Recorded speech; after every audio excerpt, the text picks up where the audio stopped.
amigo da causa, o ministro Luiz Fux não considerou a liminar. Ele vai apreciar isso depois de ouvir todos os envolvidos nessa questão. Portanto, eu quero registrar esse fato importante, dizendo que o Código Florestal vale 100% em todo o país, que foi fruto de um grande trabalho desta casa. Portanto, eu quero dizer da participação do nosso partido, o PMDB. Deputado Raul Henry, PMDB do Pernambuco, Vossa Excelência dispõe de até 25 minutos.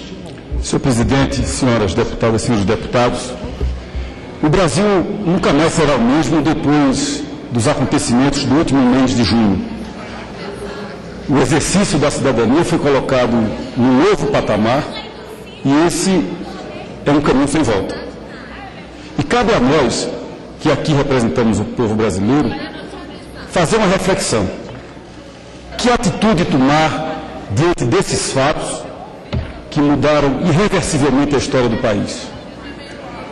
A primeira das atitudes é cumprir com o nosso dever aqui e realizar aqui uma agenda legislativa objetiva, adequada aos interesses do país, o que infelizmente muitas vezes é esquecido aqui. A segunda providência, a segunda atitude, é fazer uma reflexão sobre a trajetória recente do país. Onde é que a sociedade brasileira avançou nos últimos anos e o que deixamos de fazer? Sobretudo nós que temos um papel de liderança institucional nesse país. Nós que aqui somos o parlamento brasileiro. No capítulo das conquistas da sociedade brasileira, nós podemos afirmar que elas são muitas e são relevantes. Nós derrotamos uma ditadura militar, nós promulgamos uma Constituição cidadã, nós derrotamos uma inflação que degradou a economia brasileira por uma geração, estabilizamos a moeda, criamos uma moeda nacional, nós implantamos programas sociais que tiraram milhões de brasileiros da miséria, nós vimos o Brasil voltar a crescer e a gerar empregos, nós vimos instituições funcionando, para nossa alegria e para nossa surpresa, como é o caso recente do Supremo Tribunal Federal, que julga hoje, para a alegria da sociedade brasileira, escândalos de corrupção que aconteceram dentro da classe política. Mas há uma segunda pergunta, e ela é mais importante para essa ocasião, que é a pergunta: o que é que deixamos de fazer? O que é que não foi feito no país nos últimos anos para que nós vivêssemos os últimos acontecimentos? E nessa pergunta é irrecusável aproximar o nosso olhar dos últimos 10 anos em que o país foi conduzido sob a liderança do Partido dos Trabalhadores.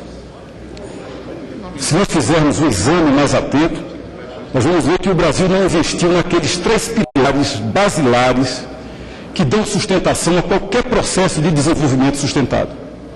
Nós não investimos em infraestrutura do país, nós não concentramos o nosso esforço no aperfeiçoamento institucional do país e nós não melhoramos em um capítulo fundamental, que é o do capital humano. No primeiro desses pontos, que é o da infraestrutura, nós podemos afirmar com absoluta tranquilidade que o Estado brasileiro teve um crescimento exponencial da sua arrecadação. A arrecadação da União nos últimos 10 anos, já com números reais corrigidos pela inflação, a arrecadação cresceu de 500 bilhões de reais por ano para 1 trilhão e 200 bilhões de reais, que é a estimativa da arrecadação para esse ano. A pergunta que cabe é: onde é que esse dinheiro foi investido? Em ferrovias, em rodovias, em portos, em aeroportos, em saneamento básico, em transporte público nas grandes cidades? Para onde foi esse excedente de 700 bilhões de reais por ano? E o argumento dos programas sociais não se sustenta, porque o grande programa social desse país, um programa necessário à realidade brasileira, o Bolsa Família, custa apenas 25 bilhões de reais por ano. Tem uma sobra aí de 675 bilhões que nós não respondemos aonde esses recursos foram investidos. Mas nós podemos responder essa pergunta assim. Esses recursos foram jogados no ralo do custeio do Estado brasileiro, no assombroso aumento do custeio do Estado brasileiro. E outra pergunta que cabe em relação à infraestrutura do país é a seguinte: se o Estado não queria assumir investimento com infraestrutura, por que não delegou esse investimento à iniciativa privada, como outros países do mundo fizeram? A resposta também não é difícil. Por puro preconceito ideológico, por uma visão ideológica atrasada e obtusa. E hoje nós temos um ambiente político e um ambiente regulatório no país que dificilmente vai atrair o capital privado para esse tipo de investimento. O intervencionismo do Estado, que cria uma grande desconfiança no mercado, e segundo, a insatisfação das ruas, que dificilmente vai permitir que haja aumento de tarifas públicas. Portanto, é muito difícil que o capital privado assuma essa função no Brasil. Um segundo ponto que merece reflexão nesse capítulo da infraestrutura é que o governo do PT estimulou de forma desvairada o transporte individual no país. No lugar de investir em transporte público e coletivo nas grandes cidades, o que o governo fez foi estimular a indústria automobilística, entupindo as ruas das grandes cidades de automóveis na contramão das nações mais avançadas do mundo. O segundo capítulo, segundo pilar do desenvolvimento, das reformas institucionais, do aprimoramento institucional, onde é que nós avançamos nesses últimos 10 anos? Que reforma de segunda geração nós fizemos no Brasil? O Brasil tem um sistema tributário que é o mais complicado do mundo, e nós tomamos aqui a iniciativa de simplificar e de enxugar esse sistema tributário. O Brasil tem uma legislação do trabalho que é de 1940, e o mundo do trabalho mudou completamente de 1940 para o século XXI. Novos arranjos colaborativos, novas redes colaborativas no mercado, como é o caso típico da tecnologia da informação e da comunicação, e a legislação brasileira continua em 1940. Um outro aspecto relevante da questão institucional no Brasil, o Banco Mundial faz anualmente um relatório sobre os melhores e sobre os piores países do mundo para se fazer negócio. Numa relação de 185 países, o Brasil ocupa a 121ª posição. Uma burocracia infernal e hostil à atividade produtiva no nosso país. Mas o terceiro pilar do desenvolvimento, e esse tem sido o tema do meu mandato parlamentar e da minha atividade, da minha militância política, é o do capital humano, é o da educação. É verdade que o Brasil aumentou o investimento em educação, mas é verdade também que o Brasil encontra-se absolutamente estagnado no que diz respeito à qualidade educacional. O PISA, o Programa Internacional de Avaliação de Estudantes, que é um sistema de avaliação promovido pela OCDE, o mais respeitado do mundo, a última versão que foi lançada em 2009, ele faz a avaliação de 65 países, com uma prova de leitura, uma prova de matemática e uma prova de ciências. Se o Brasil fosse representado nesse sistema de avaliação apenas pela sua rede privada, o Brasil ocuparia a 18ª posição entre os 65 países avaliados. Se fosse representado apenas pela rede pública, ocuparia a 59ª posição entre os 65. Além da baixa qualidade da escola pública, nós temos um perverso e inaceitável processo de apartheid educacional do Brasil. O grande economista brasileiro, Ricardo Paes de Barros, tem um estudo clássico que mostra que o principal fator causador da desigualdade de renda no Brasil é a desigualdade educacional. E a qualidade da escola pública permanece completamente estagnada. Um outro dado, que é um dado do sistema de avaliação do Ministério da Educação, ele também mostra essa realidade perversa e cruel. Quando termina o ensino fundamental, os alunos da escola pública, apenas 23% têm conhecimento adequado em língua portuguesa e somente 12% têm conhecimento adequado em matemática. No terceiro ano do ensino médio, essa realidade se agrava. Os mesmos 23% têm conhecimento adequado em português e, pasmem, senhores, irrisórios 5% têm conhecimento adequado em matemática. Não é por acaso que o Brasil tem apenas 25% da sua população no nível de plenamente alfabetizada. O que é que são essas pessoas? São pessoas que conseguem ler uma notícia de jornal, porque a pesquisa é feita com uma notícia de jornal, e após lerem a notícia, conseguem interpretar o que acabaram de ler. Conseguem diferenciar uma informação de uma opinião. Apenas 25% da população do nosso país. 75% não tem a condição de ler uma notícia de jornal e de interpretar o que acabaram de ler. Eu ouço o deputado Arnaldo Jardim.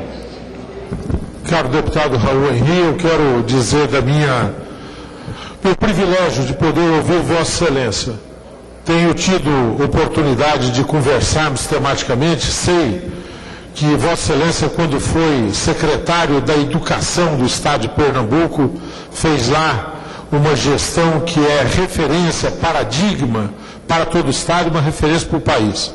Nas vezes em que dialogo com entidades como a organização não governamental, Todos pela Educação, que não entender é uma das que mais trata dessa questão com profundidade, com uma visão avançada, todos eles se referem a Vossa Excelência como uma referência não só de postura, mas de ações concretas em favor da educação. Agora mesmo, devo mencionar que sou relator de um projeto de Vossa Excelência que tramita na Comissão de Minas e Energia, que rediscute o papel relativo da Petrobras na questão do pré-sal. Mencionei intencionalmente, tanto de um lado a questão da educação, como essa outra que é mais estrutural, para concordar com o eixo que vejo no pronunciamento de Vossa Excelência, é que é lamentar que nós tivemos um período muito valioso, quando nós tínhamos uma situação de bonança internacional e de crescimento, quando nós tínhamos um bônus demográfico no país que está prestes a se esvair, e nós poderíamos ter dado sequência às reformas estruturais do país, e nós acabamos não fazendo isso, o que vai implicar numa situação de dificuldades maiores para podermos resgatar essa questão, para podermos fazer um desenvolvimento que realmente nos orgulhe. O fato de que nós, no período recente, acabamos vivendo da bolha do consumo, de uma distribuição de renda correta, necessária, mas que, porém, em si mesmo, não cria condição para o salto que nós precisamos. E aí, a dificuldade do investimento, tanto privado, que ocorre, e, de outro lado, a própria gestão pública que causa um limite muito grande. Então, saudar Vossa Excelência que tem tido nesse Parlamento essa postura diligente de tratar desses assuntos com essa profundidade. Parabéns pelo seu pronunciamento, parabéns pela sua atuação parlamentar, deputado Raul Henri.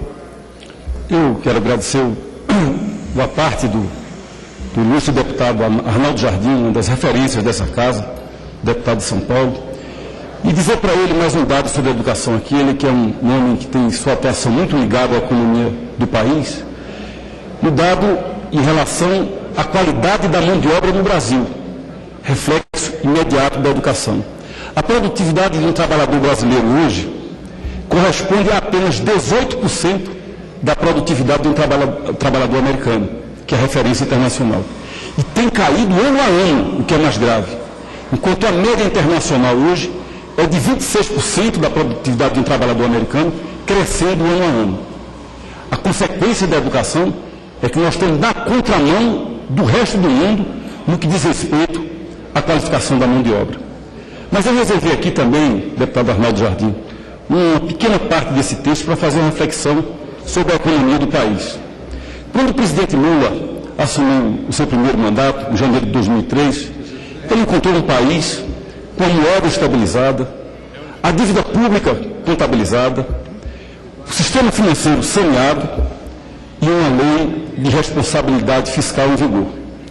E por uma questão de justiça, é necessário dizer que ele manteve os fundamentos da economia, manteve a moeda estabilizada e conquistou a confiança dos agentes econômicos.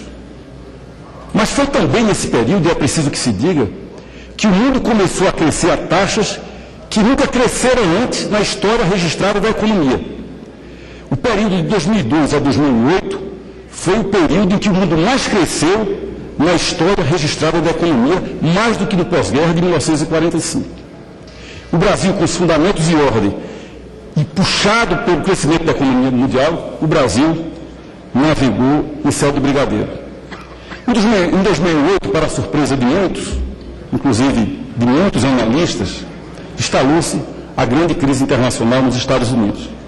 E naquele momento, o Brasil fez uma aposta correta, uma aposta adequada no mercado interno, no aumento do consumo. Mas uma variável nessa equação econômica brasileira permaneceu esquecida: o investimento público. Mesmo tendo crescido exponencialmente como cresceu sua receita, o Brasil permaneceu investindo apenas em torno de 1% do seu PIB em infraestrutura. A partir de 2010, com o governo da presidente Dilma, o modelo baseado no gasto público e no consumo das famílias foi intensificado. Gasto público demais, consumo demais, investimento de menos e oferta de menos. O que é que nós temos como resultado disso, 3 anos depois? Inflação no limite, mesmo com a contenção artificial dos preços dos combustíveis e das tarifas públicas, dívida pública bruta ascendente. O governo não gosta de tratar de dívida bruta, gosta de tratar de dívida líquida, porque nela ele usa seus artifícios contábeis. A dívida pública bruta no Brasil já está no patamar de 59%, com tendência ascendente, enquanto os outros emergentes têm essa dívida bruta em torno de 35% do seu PIB. 44% da renda das famílias comprometida com endividamento.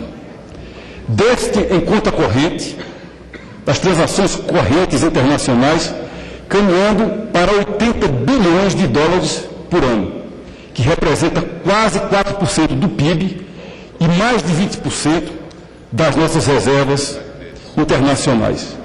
E a taxa de investimento é apenas 18% do PIB. A média da América Latina é de 23%, e o que dizem todos os manuais de economia é que para crescer de forma sustentada a 4% ao ano, um país tem que ter uma taxa de investimento de no mínimo 25%. Esse é o balanço da condução populista da economia nacional. Mas há um último capítulo que não pode ficar de fora desse pronunciamento. Eu ouço o deputado Eduardo Azeredo.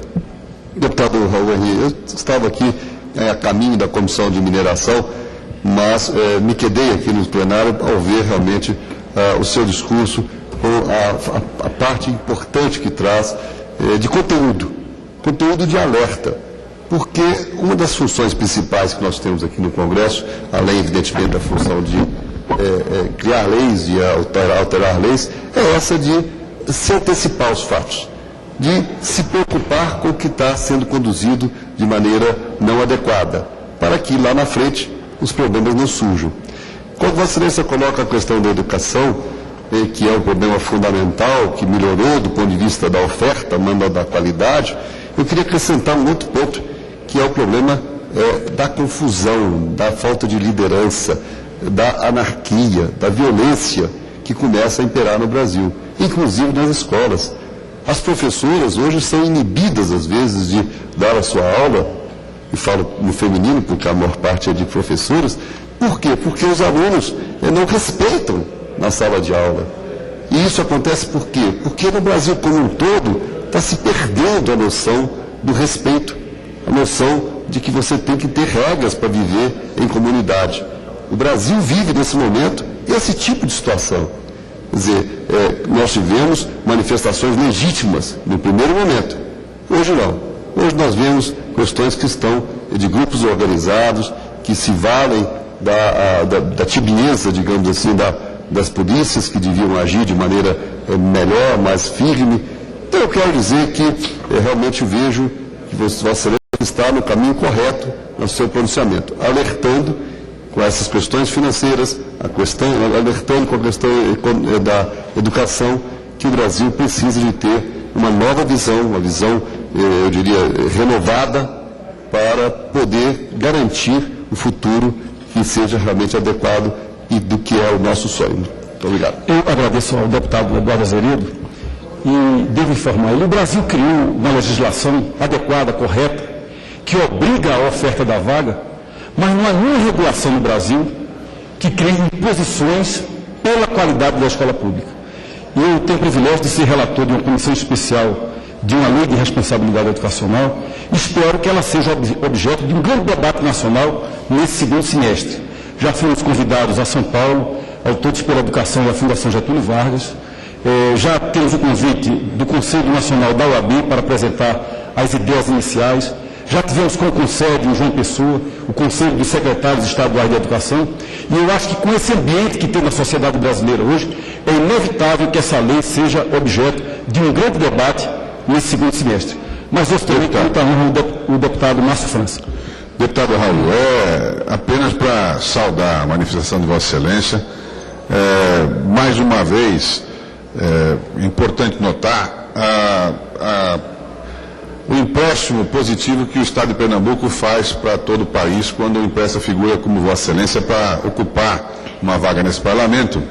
Alguém que preparado, mais ponderado, consegue encontrar as razões e os motivos para um grande problema da sociedade na educação. Talvez pela experiência de ter passado por cargos no Executivo, mas especialmente porque tem a ponderação de poder enxergar lados positivos, mas percebe que a maneira que está sendo conduzida nós vamos ter um problema grande que já estamos encontrando. Pernambuco, mais uma vez, empresta uma figura desse quilate para o Brasil. Lembrar a Vossa Excelência, talvez, apenas para reflexão, o Brasil tem hoje 54% das pessoas vivem na classe C. Hoje, de fato, ampliou-se esse espectro da sociedade. Mas esse mesmo núcleo de pessoas, que são mais de 100 milhões de pessoas, hoje elas são também consumidoras. E elas são as que mais reivindicam que a qualidade do serviço, seja ele privado ou público, seja de qualidade. Quer dizer, que tenha, de verdade, que o imposto dele possa ter uma reversão em qualidade do serviço. E muitas vezes não encontra isso, exatamente na educação, na saúde, e por isso mesmo ela se frustra. E às vezes, muitas vezes, acaba atirando em todos os lados na política como se isso fosse a culpa de todos. Esse mesmo grupo de pessoas, vai em busca de quem tem a vocação para a gestão pública. A gestão pública que muitos anos acabou sendo esquecida na questão da qualidade, da eficiência, mas hoje Vossa Excelência tem o exemplo lá do Estado de Pernambuco, mas tantos outros estados, de gestões que são muito aprovadas, têm muita aprovação, em função da exigência de um serviço de qualidade. E lembrar a todos nós que dessa condição que Vossa Excelência mencionou, da deficiência que nós temos na educação, nós muitas vezes usamos a expressão de que o Brasil é jovem, que o Brasil é novo, mas outros países tão novos, ou às vezes por vezes mais novos que os nossos, que o nosso país, acabaram rapidamente conseguindo reverter esse quadro, e essa dificuldade nós não conseguimos reverter ainda. Portanto, eu cumprimento o pronunciamento de Vossa Excelência, cumprimento o Estado de Pernambuco por ter mais uma figura pública da sua qualidade. Muito obrigado. Eu agradeço a sua menção generosa, deputado Márcio França, e a sua menção a Pernambuco. Pernambuco, sou afiliado ao PSB. Eu, pessoalmente, espero muito que o Estado de Pernambuco possa ter no seu governador um futuro candidato a presidente da República.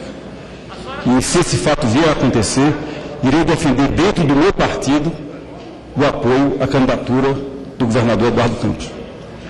Apenas para concluir, senhor presidente, há um capítulo que não pode ficar fora desse pronunciamento, porque talvez seja esse o ponto que mais colocou a sociedade brasileira nas ruas. É que nos últimos 10 anos, quando nosso país esteve sob a liderança do PT, a cultura política e o comportamento do sistema político não deu exemplos nada edificantes.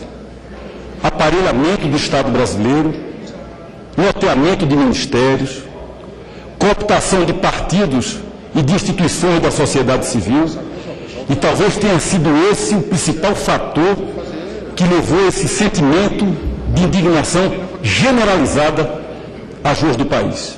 E o pior, nós aqui no Congresso Nacional, essa instituição que representa o povo brasileiro, como principal coadjuvante de todo esse processo desmoralizante que o Brasil assiste. Se nós quisermos, nós aqui nesse Parlamento, nos reencontrar com a sociedade brasileira, nós precisamos fazer uma mudança radical nas nossas prioridades e na nossa prática para construir um futuro de forma verdadeiramente transformadora no nosso país. Muito obrigado, inclusive, pela generosidade aí da ultrapassagem do meu tempo. Muito bem, deputado Raul Henri, PMDB do Pernambuco. Encerrado o grande expediente, vamos dar início às breves comunicações. Para nossa surpresa, como primeiro inscrito, o deputado Amaury Teixeira, do PT da Bahia. Vossa Excelência dispõe de até 3 minutos. Obrigado, Marçal. Senhor presidente, senhoras e senhores deputados, primeiro eu quero registrar com muita satisfação o estudo feito, o relatório feito pela Organização Mundial de Saúde, a OMS, organismo da ONU, que reconhece que o programa Bolsa Família reduziu a mortalidade infantil das crianças até 5 anos. Isso aí já tinha feito estudo da UFBA, onde diversos amigos meus coordenaram pesquisa lá no Instituto